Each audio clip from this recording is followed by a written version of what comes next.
Bonjour, bienvenue sur Objectif Math. Dans cet exercice, on cherche à résoudre l'exercice suivant. On donne phi l'application qui a P et Q associe l'intégrale de 0 à 1 de t fois P de t fois Q de t dt. On demande de montrer que phi est un produit scalaire sur l'espace des polynômes R de x. On demande ensuite de déterminer tous les polynômes de R2 de x orthogonaux à x au carré. Vous devriez maintenant mettre la vidéo sur pause et chercher à résoudre l'exercice par vous-même. Commençons par montrer que phi est un produit scalaire sur R de x. On va regarder l'ensemble de définitions et l'ensemble d'arrivées. On considère P et Q deux polynômes à coefficients réels. L'application qui a t associe t fois P de t fois Q de t est continue sur le segment 0, 1 et est à valeur réelle. Donc son intégrale de 0 à 1 existe et est un réel. Ainsi, phi est bien défini de R de x croix R de x à valeur dans R. Vérifions la symétrie de phi. On considère P et Q deux polynômes à coefficients réels, et on calcule phi de Q et de P qui est égal à l'intégrale de 0 à 1 de t fois Q de t fois P de t dt.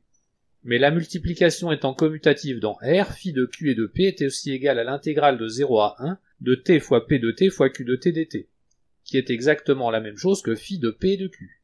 On a ainsi montré que phi est symétrique. Vérifions la bilinéarité de phi. On fixe Q un polynôme dans R de x, et on considère lambda 1 réel et P1 et P2 deux polynômes réels. On calcule phi de lambda P1 plus P2 et de Q, qui est égal à l'intégrale de 0 à 1 de t fois lambda P1 plus P2 de t fois Q de t dt. On utilise la définition de la somme de polynômes, et on utilise la distributivité de la multiplication par rapport à l'addition.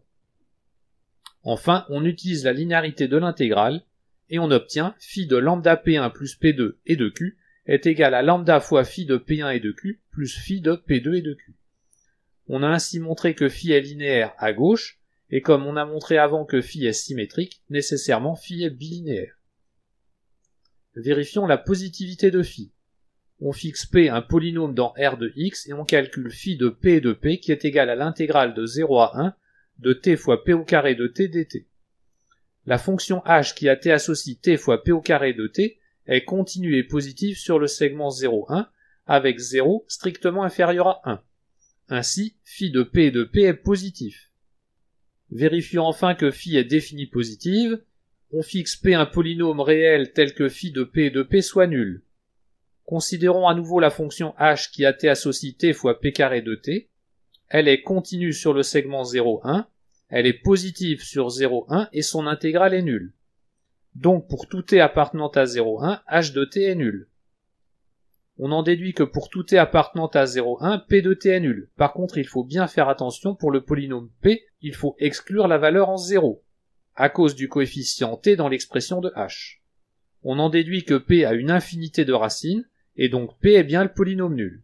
On a finalement démontré que phi est une forme bilinéaire symétrique définie positive, donc phi est bien un produit scalaire. Déterminons tous les polynômes de R2 de x orthogonaux à x au carré. On fixe a, b, c des réels, et on considère P le polynôme ax carré plus bx plus c. Le produit scalaire de P et de x2 est égal à phi de P et de x2, égal à l'intégrale de 0 à 1 de a fois t puissance 5 plus b fois t puissance 4 plus c fois t au cube dt. Cette intégrale ne pose pas de problème, phi de P et de x2 est égal à a sur 6 plus b sur 5 plus c sur 4. Et donc P est orthogonal à x carré pour le produit scalaire phi, si et seulement si a est égal à moins 6b sur 5 moins 3c sur 2. Et on peut conclure que l'ensemble des polynômes de degré inférieur ou égal à 2, orthogonaux à x carré pour ce produit scalaire, est l'espace vectoriel engendré par 6x carré moins 5x et 3x carré moins 2. Voilà, cette vidéo est terminée, à bientôt sur Objectif Math.